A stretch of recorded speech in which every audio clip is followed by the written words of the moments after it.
अस्सलाम वालेकुम एवरीवन, आप देख रहे हैं English with the topper. Welcome back to today's video, welcome back to another video, welcome back to my channel. आज का टॉपिक है working the market use of varieties, जो कि एक टॉपिक है लैंग्वेज एंड जेंडर का। और ये जो है ना चैप्टर नंबर 8 से लिया गया है, जो कि कैम्ब्रिज की बुक लैंग्वेज एंड जेंडर का चैप्टर है। तो working the market and use of varieties, इसके अंदर बुक में तो बहुत सारी टॉपिक्स एंड सब टॉपिक्स हैं, but we are going to talk about only 2 important topics, ठीक है। और उनमें से पहला टॉपिक है लैंग्वेजेस, डायलेक्ट्स एंड वैराइटीज़। तो हम ये बात करेंगे कि लैंग्वेजेस, डायलेक्ट्स और वैराइटीज़ में क्या डिफरेंस है, और ये जो है ना जनरल कम्युनिकेशन के अंदर और ऐसी कम्युनिकेशन जो हम जेंडर से एसोसिएट करते हैं, उनमें जो है ना लैंग्वेज, डायलेक्ट और वैराइटीज़ का क्या फंक्शन होता है, ठीक हो गया। तो अब हम अगर बैकग्राउंड के बारे में बात करें तो लर्निंग टू टॉक यानी कि बोलना सीखना जो है वो it's a part of growing, ठीक है। जब भी कोई बच्चा ग्रो अप करता है, चाहे वो जिस भी सोसाइटी में हो, जिस भी कंट्री में हो, जिस भी तरह के माहौल में हो, बोलना जो है उसके ग्रो करने का एक पार्ट है, ठीक है। वो लाजमी तौर पे बोलना सीखता है, but this may differ from culture to culture. लेकिन वो जो बच्चा बोलता है वो किस तरह का बोलता है या फिर किस तरह से बोलता है, ये फिर जो है ना डिफ़र करता है from culture to culture, place to place, geographical area to geographical area, ठीक है। लेकिन चिल्ड्रन लर्न लैंग्वेज, डिफरेंसेस होते हैं लेकिन all the children learn language. फिर जो है ना, और फिर particular variety of that language, ठीक है। कोई लैंग्वेज है तो उस लैंग्वेज के अंदर कोई पर्टिकुलर वेराइटी लर्न करता है वो बच्चा, वो जो ग्रो अप कर रहा है, वो जो लैंग्वेज को सीख रहा है। क्योंकि लैंग्वेज के अंदर बहुत सारी वेराइटीज़ होती है, एक ही लैंग्वेज की बहुत सारी वेराइटीज़ होती हैं, तो एट अ टाइम बहुत सारी वेराइटीज़ हो सकता है कि सीखना पॉसिबल ना हो, तो वो जो है ना पर्टिकुलर वेराइटी को सीखता है, ठीक है। अगर वेराइटीज़ को हम समझने की कोशिश करें तो इस तरह से हम समझेंगे कि सपोज़ इंग्लिश है, ठीक है। लैंग्वेज जो है हमारी वो जिस लैंग्वेज की हम एग्जांपल ले रहे हैं, जिस लैंग्वेज के बारे में हम बात कर रहे हैं वो है इंग्लिश। इंग्लिश लैंग्वेज तो है, लेकिन फिर ये है कि न्यूयॉर्क की इंग्लिश और लंदन की इंग्लिश जो है वो एक दूसरे से डिफरेंट है, ठीक है। कुछ ऐसे बच्चे जो न्यूयॉर्क में ग्रो कर रहे हैं, उनका बचपन न्यूयॉर्क में गुजर रहा है, और कुछ ऐसे बच्चे जो लंदन में जो है ना उनका बचपन गुजर रहा है। तो लैंग्वेज तो दोनों की सेम है इंग्लिश, लेकिन इसके अंदर जो यहाँ वाले जो बच्चे हैं वो न्यूयॉर्क वाले इंग्लिश सीखेंगे, यहाँ वाले बच्चे जो हैं वो लंदन वाली इंग्लिश सीखेंगे, which means there is a difference, ठीक है। तो ये हो गई लैंग्वेज की वेराइटीज़। अब न्यूयॉर्क के अंदर भी अगर हम सिटीज़ को ले लें तो सिटी 1 वाले बच्चे हो सकता है कि कुछ और तरह की लैंग्वेज बोल रहे हो, सिटी 2 वाले बच्चों की लैंग्वेज जो है वो सिटी 1 वाले बच्चों से डिफरेंट हो। हालांकि न्यूयॉर्क दोनों ही न्यूयॉर्क में है, लेकिन सिटी की वजह से भी लैंग्वेज के अंदर डिफरेंसेस आ जाते हैं। इसी तरह लंदन की बात करें तो लैंग्वेज में लंदन में भी हो सकता है कि सिटी 1 की लैंग्वेज डिफरेंट हो from the language of city 2। और फिर सिटी के अंदर भी कम्युनिटीज़ होती है, ठीक है। कम्युनिटीज़ के अंदर भी लैंग्वेज की डिफरेंसेस होती हैं। तो अगर हम सिटी 1 के अंदर कुछ कम्युनिटीज़ को लें, सपोज 2 कम्युनिटीज़ को लें, तो कम्युनिटी 1 की लैंग्वेज जो होगी वो कम्युनिटी 2 के लैंग्वेज बच्चों की लैंग्वेज से डिफरेंट होगी। इसी तरह लंदन में भी कम्युनिटीज़ अगर हों तो वहाँ की कम्युनिटीज़ के अंदर भी जो है ना डिफरेंसेस आ जाएंगे। फिर कम्युनिटी के अंदर जो है ना क्लासेज आ जाते हैं, जैसे कि अपर क्लास, वर्किंग क्लास। तो कम्युनिटी सेम है, लेकिन कुछ बच्चे वर्किंग क्लास के हैं और कुछ बच्चे अपर क्लास के हैं। तो वर्किंग क्लास के बच्चों की लैंग्वेज काइंड ऑफ डिफरेंट होगी और अपर क्लास के बच्चों की लैंग्वेज जो है वो डिफरेंट होगी, ठीक है। डिफरेंट किस तरह से होगी, फोनोलॉजी डिफरेंट होगी, मॉर्फोलॉजी डिफरेंट होगी, और हो सकता है कि सिंटैक्स भी डिफरेंट हो। लास्ट में नहीं है कि सिर्फ बोलने का अंदाज ही डिफरेंट हो, बल्कि उनकी मॉर्फोलॉजी, फोनोलॉजी, सिंटैक्स वगैरह में भी डिफरेंस आ जाती है। तो इसका मतलब है कि एक ही लैंग्वेज की बहुत सारी वेराइटीज़ हो सकती हैं, depending on the geographical area, depending on the community, depending on the working class और द अपर क्लास, ठीक है। इन सब चीज़ों को लेते हुए लैंग्वेज, एक ही लैंग्वेज के अंदर बहुत सारी वेराइटीज़ आ जाती हैं। फिर ये कि अब हम बात करते हैं कि डिफरेंस और रिलेशन क्या है, ठीक है। लैंग्वेज, डायलेक्ट्स और वेराइटीज़ के दरमियान डिफरेंस है या रिलेशन है, तो वो क्या है, ठीक है। अच्छा, लैंग्वेज जो है उसके अंदर डिफरेंट वेराइटीज़ आ जाती हैं, ठीक हो गया। लैंग्वेज एक ही है, उसके अंदर वेराइटीज़ आ गई। जैसे मैंने यहाँ इंग्लिश की एग्जांपल ली तो लैंग्वेज के अंदर डिफरेंट वेराइटीज़ आ गई, और ये जो वेराइटीज़ हैं वो सोशल फैक्टर्स की वजह से होता है, ठीक है। सोसाइटी की वजह से डिफरेंट वेराइटीज़ होती है, और वेराइटीज़ के अंदर जो है क्या चीज़ आ जाती है, डायलेक्ट, ठीक है। वेराइटीज़ के अंदर डायलेक्ट्स आ जाते हैं, और डायलेक्ट्स क्या होते हैं कि अ वेराइटी, ठीक है। वेराइटी की ही एक काइंड है dialect, by group of people, by systematic features, ठीक है। वहाँ पे जो है सिस्टमेटिक फीचर्स की वजह से डायलेक्ट एक दूसरे से डिफरेंट होते हैं, और वह फीचर्स कौन से हैं, फोनोलॉजी, ग्रामर वगैरह। इन चीज़ों की वजह से जो है ना अगर डिफरेंस आ रही है तो दे आर डायलेक्ट्स, लेकिन अगर सोशल फैक्टर्स की वजह से डिफरेंस आ रही है तो वो होंगी वेराइटीज़, ठीक है। जैसे कि इंग्लिश, यूएस के अंदर इंग्लिश है, ठीक है। इंग्लिश की जनरली ये कहा जाता है कि 3 to 24 वेरिएशंस हैं, ठीक है। रीजनल वेरिएशंस 3 to 24 वेरिएशंस हैं। और फिर इन वेरिएशंस के अंदर कुछ डायलेक्ट्स हैं, ठीक है, British dialect, American dialect, Australian dialect, और इससे के बहुत सारे डायलेक्ट्स हैं। तो जिस तरह इंग्लिश के वेरिएशन जो डायलेक्ट्स हैं, इसी तरह बहुत सारे लैंग्वेजेस के वेरिएशंस और डायलेक्ट्स होते हैं, depending on the social factors and also depending on the region and geography. और एक बात जो हमें नोटिस करनी चाहिए, जो हमें याद रखनी चाहिए, वो ये है कि डायलेक्ट्स के अंदर जो है ना डिफरेंसेस आ जाती हैं, और वो डिफरेंसेस जो है ना बाज़ दफ़ा ये तो हो गया कि वर्ड्स डिफरेंट है, मीनिंग भी डिफरेंट है, लेकिन कुछ दफ़ा ऐसा होता है कि वर्ड सेम है लेकिन वहाँ पे लोग उसको डिफरेंट तरह से समझते हैं। जैसे कि एनीमोर की अगर हम एग्जांपल लें, एनीमोर तो एक वर्ड है लेकिन इंग्लिश के डिफरेंट डायलेक्ट्स में इस वर्ड को जो है ना डिफरेंट तरह से यूज़ किया जाता है, डिफरेंट मीनिंग को लेके इसको यूज़ किया जाता है। वो किस तरह से कि जैसे कि इंग्लिश के अंदर कुछ डायलेक्ट्स वाले जो वर्ड है एनीमोर, उसको पॉजिटिवली यूज़ करते हैं, जबकि कुछ डायलेक्ट्स वाले जो है ना इस एनीमोर का जो वर्ड है उसको नेगेटिव तौर पे यूज़ करते हैं, ठीक है। जैसे कि I don't get in a lot of troubles anymore, तो यहाँ पे ये जो एनीमोर है ये जो है ना पॉजिटिव मीनिंग देता है, ठीक है, यानी कि मुझे और ज़्यादा जो है ना ट्रबल्स, मुश्किलात फेस नहीं हो रही है, तो मतलब ये पॉजिटिव थिंग। लेकिन कुछ डायलेक्ट्स में इसी वर्ड को जो है ना नेगेटिव के तौर पे यूज़ किया जाता है, वो ऐसे कि I get in a lot of troubles anymore, यानी कि मुझे बहुत सारे मुश्किलात का सामना करना पड़ता है। तो यहाँ पे मुश्किलात का सामना करना पड़ रहा है लेकिन फिर भी इस वर्ड एनीमोर का यूज़ किया है, लेकिन यहाँ पर जो है ना नेगेटिवली इस वर्ड को यूज़ किया है।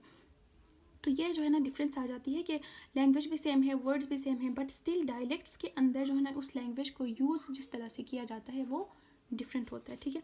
Different lexical usage in different dialects, तो डिफरेंट डायलेक्ट्स में लेक्सिकल यूसेज डिफरेंट होती है, यही एग्जाम्पल अगर आप ले लें।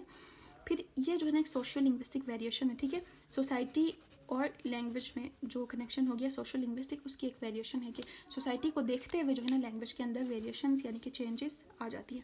सम linguist say that after critical period we can not adopt native language या चेंज डायलेक्ट, ठीक है।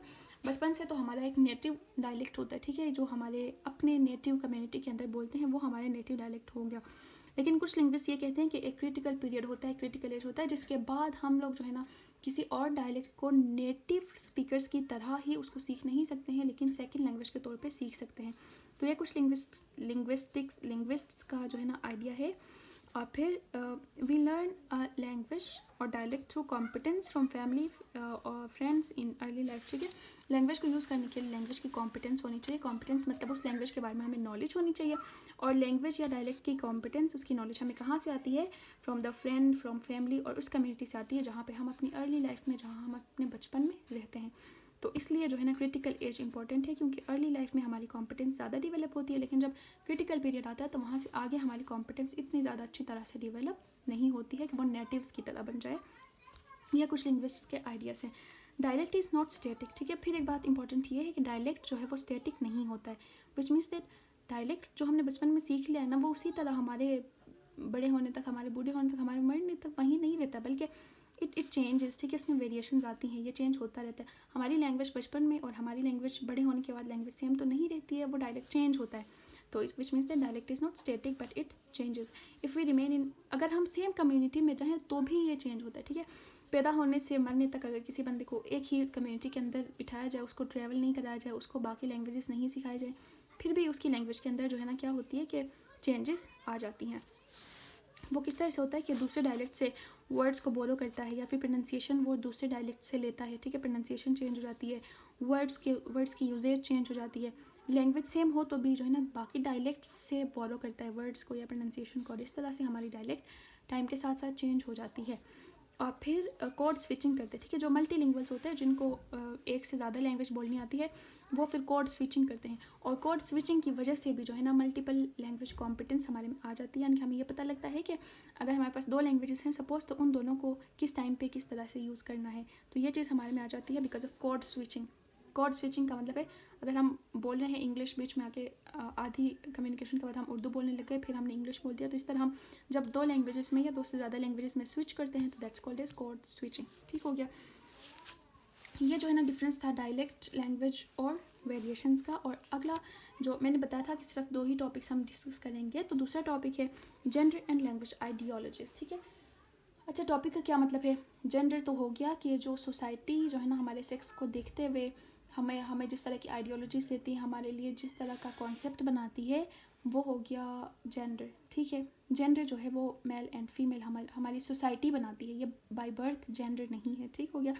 एंड लैंग्वेज आइडियोलॉजीज़, यानी कि लैंग्वेज को लेके आइडियोलॉजीज़, तो हम ये करते हैं कि लैंग्वेज को देखते हुए जो है ना हमारी आइडियोलॉजीज़ इस तरह से डेवलप होती हैं कि हम लैंग्वेज को देखते हुए कुछ आइडियाज़ को मेल से एसोसिएट करते हैं और कुछ आइडियाज़ को फीमेल से एसोसिएट करते हैं। Ideologies associated to language unfold from histories in which they emerge, ठीक है। लैंग्वेज के अंदर जो आइडियोलॉजीज़ होती हैं वो उसकी हिस्ट्री की वजह से आती हैं, कि वो लैंग्वेज कहाँ से बनी थी, कैसे बनी थी, इस बात पे डिपेंड करता है कि उस लैंग्वेज के अंदर आइडियोलॉजीज़ किस तरह की हैं। तो ये तो हो गया। लेकिन फिर जैसे मैंने बताया ना कि बहुत सारे डायलेक्ट्स होते हैं लैंग्वेज में, तो लैंग्वेज के अंदर बहुत सारे डायलेक्ट्स तो होते हैं, लेकिन उनमें से कुछ डायलेक्ट स्टैंडर्ड होते हैं और कुछ डायलेक्ट्स जो है ना वर्नाकुलर होते हैं, ठीक है। स्टैंडर्ड का मतलब है कि जो एक होता है ना कि ये चीज़ जो है वो सबको ये फॉलो करना चाहिए, या फिर काइंड ऑफ नमूना अमल जिसको कहते हैं, वो स्टैंडर्ड हो गया। तो जब हम डायलेक्ट के अंदर स्टैंडर्ड की बात करें तो वो क्या होगा, स्टैंडर्ड डायलेक्ट क्या होता है कि वेराइटी या dialect that is standard literally culturally academic, ठीक है।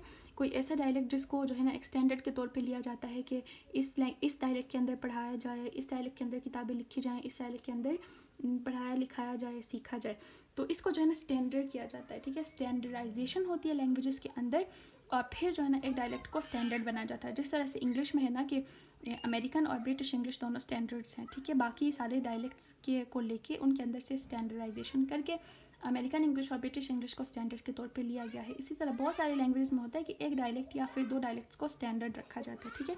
इसी तरह वर्नेकुलर का मतलब होता है कि स्टैंडर्ड लैंग्वेज को यूज़ नहीं करना, ठीक है। स्टैंडर्ड डायलेक्ट को यूज़ नहीं करना, बल्कि उस डायलेक्ट को यूज़ करना जो हमारे नेटिव रीजन में होता है। लाजमी नहीं है कि हम लोग स्टैंडर्ड ही डायलेक्ट को फॉलो करें, हम उस डायलेक्ट को फॉलो करें जो हमारे एरिया में बोली जाती है, जो हमारे नेटिव रीजन में बोली जाती है, तो उसको हम कहते हैं वर्नेकुलर डायलेक्ट, ठीक है। तो ये डिफरेंस है स्टैंडर्ड डायलेक्ट और वर्नेकुलर डायलेक्ट में।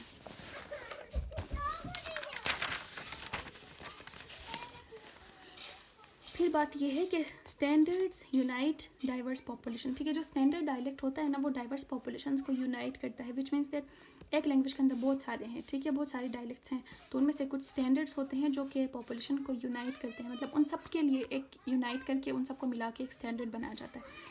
और फिर ये जो स्टैंडर्ड डायलेक्ट है वो क्या करता है कि इट प्रोवाइड्स कॉमन लैंग्वेज, ठीक है। बहुत सारे डायलेक्ट्स हैं तो उनके लिए कॉमन लैंग्वेज बना के देता है ये स्टैंडर्डाइजेशन।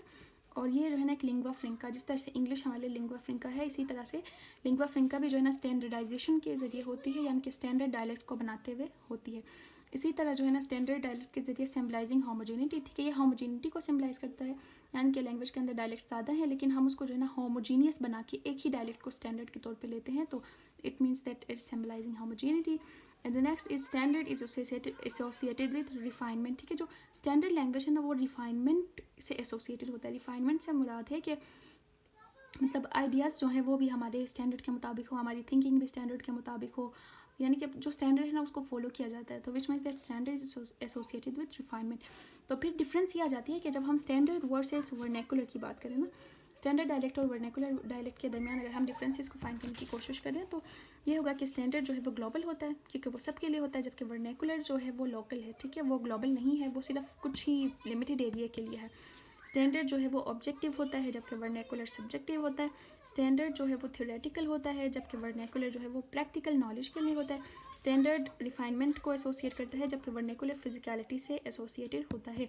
तो फिर अगर हम इन चीज़ों को देखते हैं ना तो देखने के बाद हम ये करते हैं कि स्टैंडर्ड और वर्नेकुलर जो डायलेक्ट्स हैं उनको भी हम लोग जो है ना जेंडर से एसोसिएट करते हैं, ठीक है। तो ये बात इंपॉर्टेंट है कि हम डायलेक्ट्स को भी जो है ना जेंडर से एसोसिएट करते हैं। वो किस तरह से करते हैं कि फॉर एग्जाम्पल अगर हम इस बात को ले लें तो women are expected to exhibit refinement, ठीक है। रिफाइनमेंट के ऑपोजिट में क्या था, फिजिकलिटी। फिजिकलिटी तो डेफिनेटली वेमेन्स फॉलो नहीं कर सकती, तो फिर इस तरह का स्टीरियोटाइप बनता है कि वुमेन जो है वो रिफाइनमेंट को फॉलो करती हैं तो वुमेन को जो है ना स्टैंडर्ड लैंग्वेज यूज़ करनी चाहिए। इस तरह के स्टीरियोटाइप्स बनाते हैं। और एक और एग्जांपल ये है कि वुमेन जो है they are emotionally volatile and irrational, ठीक है। वो जो है इमोशनली वॉलेटाइल होती है, ज़्यादा जज्बाती होती है और इरेशनल होती है, तो फिर उनको जो है ना ज़्यादा ऑब्जेक्टिव नहीं होना चाहिए बल्कि सब्जेक्टिव लैंग्वेज यूज़ करनी चाहिए। क्यों? क्योंकि विमेन इमोशनली वॉलेटाइल होती हैं। ये हमें किसने बताया, ये हमें हमारी सोसाइटी ने बताया है। ये जो है ना बाय बर्थ ऐसा नहीं है, लेकिन सोसाइटी ने इस तरह का जो है ना हमारे स्टैंडर्ड बनाया है, तो हम सोसाइटी के स्टैंडर्ड को देखते हुए हम लोग डायलेक्ट्स को भी जो है ना किसी जेंडर से रिलेट कराते हैं। डायलेक्ट एसोसिएशंस ऑफ डायलेक्ट्स, ठीक है, जो हमारे माशरे में जो थिंकिंग है वो ये करती है कि डायलेक्ट्स के अंदर भी एसोसिएशंस पैदा करती हैं, टू जेंडर से एसोसिएशंस पैदा करती हैं according to what they think of local, ठीक है, यानी कि उस सोसाइटी के अंदर की जो थिंकिंग है, जो वहाँ का आइडिया है, वहाँ का जो स्कूल ऑफ थॉट है, उसको देखते हुए हम लोग डायलेक्ट्स को भी जेंडर से रिलेट कराते हैं। तो ये था जेंडर एंड लैंग्वेज आइडियोलॉजीज, ठीक है, हम अपने आइडियोलॉजीज को लेके लैंग्वेज को भी जेंडर से रिलेट कराते हैं। तो this was the main and important thing in this topic. I already told you that we were to discuss only 2 subtopics and we are done with them. I hope आप लोगों को समझ आ गया होगा. That's all. Don't forget to subscribe and like. Allah Hafiz.